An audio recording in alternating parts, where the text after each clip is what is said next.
He shared a womb, a room, and a dream. But when destiny knocked, it chose only one, until the other fought his way back, overshadowed, underestimated, and then unforgettable. This is the story of Mark Waugh, the twin who turned elegance into a weapon.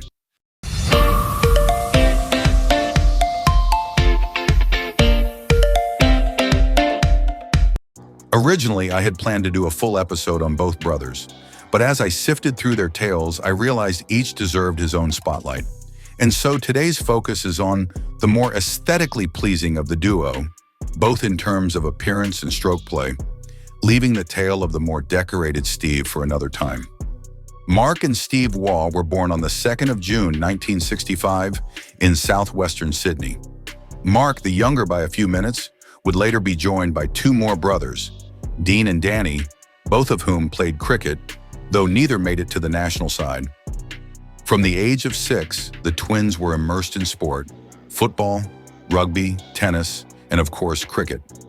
Legend has it that in their first cricket match, both brothers were dismissed for a duck.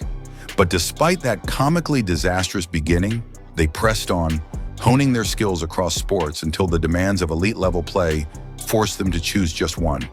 Their cricketing journey began in earnest at 8 years old, progressing through junior ranks until, in 1984, both brothers were selected for the Australia under-19 team to play against Sri Lanka. That same year, they were also picked for the New South Wales squad. In 1985, the twins headed to England for a stint in Lancashire's Bolton League. However, the league rules allowed only one professional per club. That spot went to Steve, but in typical twin fashion, he split his earnings with Mark. Later, when Steve got a shot with Essex's second 11, Mark stepped into the league team and made the most of the opportunity, scoring over 1,400 runs and taking 73 wickets. Mark's first-class debut came in 1986, a year after Steve's. He debuted alongside another future Australian captain, Mark Taylor. But it wasn't a dream start.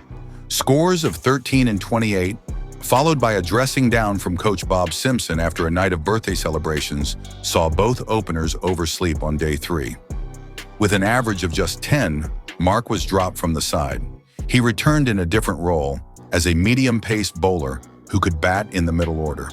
His bowling yielded 11 wickets at an average of 32, compared to a batting average of only 15.18.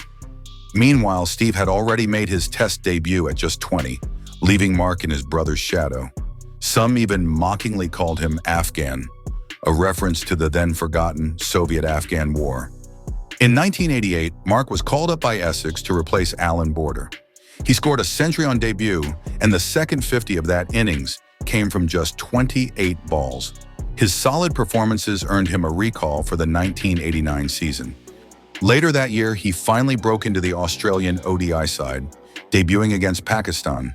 He didn't bat in his first game, and across the series only managed 131 runs at 21.83. Ironically, despite knowing his brother since birth, Mark was involved in 2 runouts of Steve in that series. Test selection continued to elude him. Bob Simpson remained unconvinced of his readiness, perhaps still recalling Mark's sluggish start years earlier.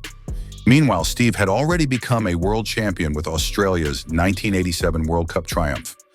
Mark's 1989 county season was a turning point: 1,500 runs at an average of 44, including a century against the touring Australian team.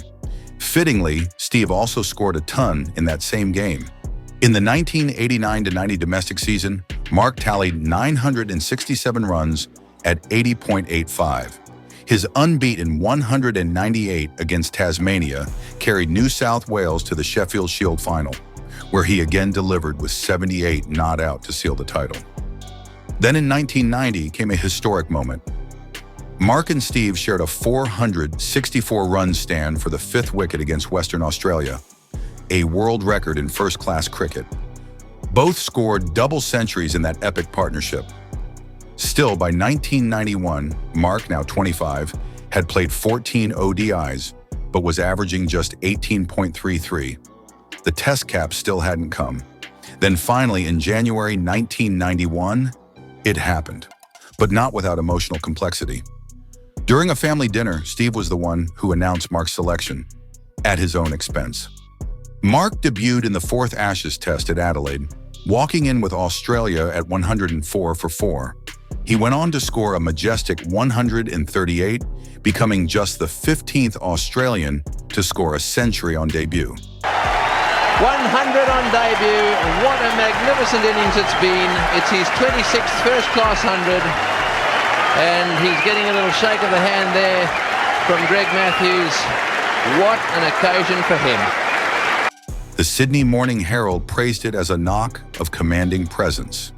His next big challenge came in the Caribbean, where against the mighty West Indies, he averaged 61 with the bat and took 8 wickets with the ball.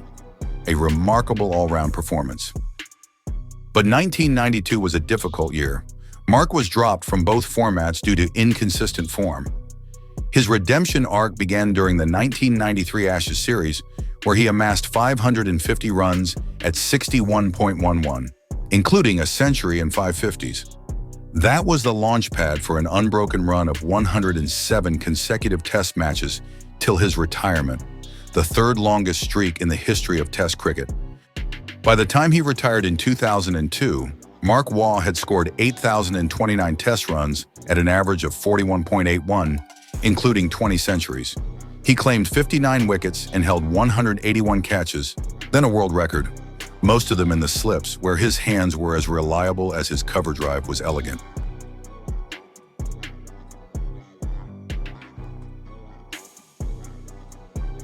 In ODI cricket, he scored 8,500 runs at 39.35 with 18 centuries, an Australian record at the time. As an opener, he averaged over 44 with 5,729 runs between 1993 and 2002, ranking him 6th in the world for that period. He also took 85 ODI wickets and once claimed a 5-wicket haul. His most prolific white ball performances came during the 1996 World Cup. Mark was the tournament's second highest run scorer behind Sachin Tendulkar, with 472 runs, including 3 centuries. He and Steve also stitched the first ever 200-plus partnership in World Cup history. Yet in the semi-final and final, he failed to fire. His dismissal in the final, trying to flick Chaminda Vaas, was symbolic. Still, he redeemed himself by being part of the triumphant 1999 World Cup side under Steve's captaincy. Mark Waugh was a visual delight. His strokes weren't just cricket shots. They were brush strokes on a canvas. His cover drives, wristy flicks, and even his forward defenses carried an aesthetic charm few could match. He was once mockingly dubbed Audi after a string of ducks in Sri Lanka. But he shrugged that off and rose to become the world's number 3 ranked Test batsman and number 2 in ODIs at his peak. Like all greats, Mark Waugh had his flaws and controversies. But when the dust settled, he remained one half of cricket's most iconic sibling duo. Individually, they were stars. Together, they were legends. And perhaps no words captured their bond better than Steve Waugh's reflection. When he wasn't in the Test side, I walked out on the ground and felt like I'd lost something. In some ways, people see this as a strange relationship, but we have that respect for each other. We don't talk every day, but when we catch up, it's always good to see each other.